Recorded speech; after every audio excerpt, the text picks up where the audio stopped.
Kilmokea is located on the Great Island and sits at the confluence of the three sister rivers, the Nore, the Barrow and the Shore. In Irish this is known as Camar na Trina Ishka, the meeting of the three waters, and is a famous landmark in Irish mythology and history. The area from here to Hook Head is known as the Barony of Shelburne and is overlooked by the mountain known as Slieve Coillte. I am standing in the middle of the monastery site inhabited by the early monks, which has now been converted over many centuries into a cemetery. Immediately inside the graveyard gate we encountered Balan stones from a more ancient past, and this is what you can see and what is referred to locally as the smallest high cross in Ireland. The enclosure was quite a large one, and it can be seen from the manor house, which was erected in the 18th century and was used by the Church of Ireland clergy, and the vegetation around indicates an area of verdant garden and fertility. I am standing here in the remains of a wall hardly breaking the surface of the ground, which is all that remains part of the foundations of what was once a very celebrated monastery nationally and internationally.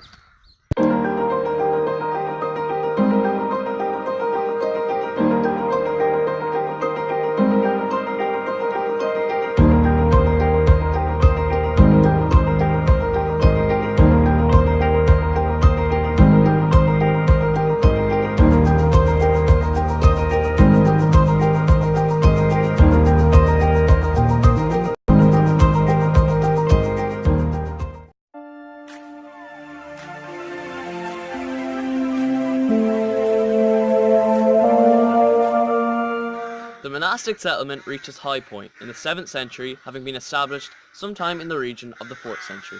The first Irish monks were followed by the cult of Finbar and Nessun. Two monks came here who were the sons of Hugh, upriver in Kilkenny County, at a place called Aughaclia, not to be confused with the Irish name for Dublin. These two sons of Hugh gave their name to the church in the Irish Kilmokea, the Church of the Sons of Hugh. They established an educational centre here, the centrepiece of which was a large mill, which was operational in the 7th century, and in the 1940s, when the mill pond was drained, the chute or flume, which conveyed water on the horizontal, was discovered. It has been carbon dated back to the 7th century. We know at this time the bishop who was in this place was Sudvar. His name is recorded as having been a signatory on the very famous accord signed in the Synod of Birr in 697 AD. 99 clerics and chieftains from Scotland and Ireland signed an agreement that neither women, children nor clerics would be involved in the war before, during or after. They would be held harmless throughout by all parties and would not be injured or defiled. It was called the Lay of the Innocents, and also in the Irish Con Adamán.